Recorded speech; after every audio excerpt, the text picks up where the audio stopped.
at home. All right, Jason, thank on you. the road. Raising a teenager can be hard. As parents, we all know that, especially when it comes to mental health. When we come back, we're going to talk to an expert on how to tell if your kids are depressed and stressed and what to do about it. Stay tuned. All right, Joe, thank you very much. Raising teenagers, no easy feat. It can be hard to figure out if your child is depressed, dealing with trauma, or stressed out. To help you out, there's a free seminar at House of Hope, Kansas City, tomorrow night. Counseling Director Beth English is here to tell us more about how to identify struggling teenagers, ways to do that, and what we can do about it. So thanks for coming in. We appreciate your time. Well, thanks. Glad to be here. All right, so why should parents come out to take in this seminar? Well, you know, parenting is the hardest job, I say, in the world. And so sometimes sometimes you need support, but just a little bit of points in the direction, just support and some tips. Mm-hmm. So I think it's something they could do. All of us who have teenagers know that kids respond in different ways, being age, gender, and differently to which parent is talking, right? Absolutely. So tell us some of those triggers. Well, one of the things, you think about yourself and you think how your mind reacts. Mm-hmm. So we have three little words between stress and trauma, and we call them fight, flight, or freeze. Okay. And the fight, well, we've seen that. That's when people kind of start arguing back with you. Mm-hmm. It may be physically aggressive, but it may just be verbally aggressive. You know that child. You know your child who's going to do that.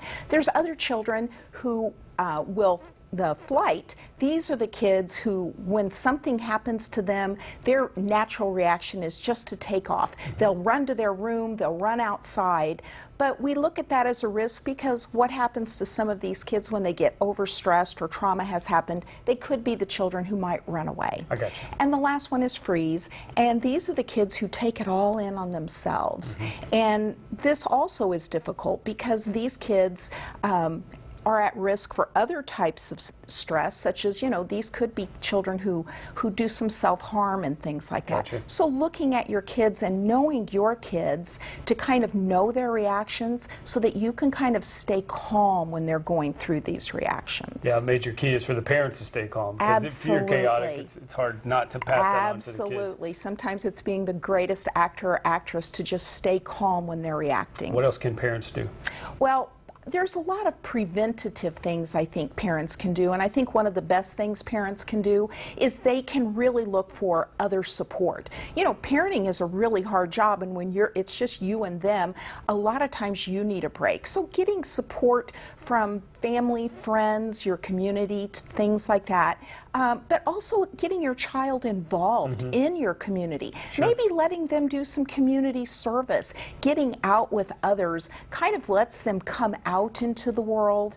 But bottom line, one of the easiest things, well, not always easy, but one of the things we try to teach at House of Hope is called Louver, which means listen. If you hear your child say, "You're not understanding," well, do these. Listen, understand, validate, empathize, and reflect. Let them know that you are really trying to listen to them, and this is one of the most therapeutic things a parent can do. It's hard to do, but it's great. But a great way to be proactive. Yes. All right, very good. Thanks for coming in, and we appreciate your time this morning. Thanks so much. You betcha. Hey, folks, you want to know more about this, you can go tomorrow night. Again, it's a free seminar. All the information you need right there on your screen tomorrow night, 6:30 to 8, address 7040 Antioch Road. That's in Merriam, Kansas.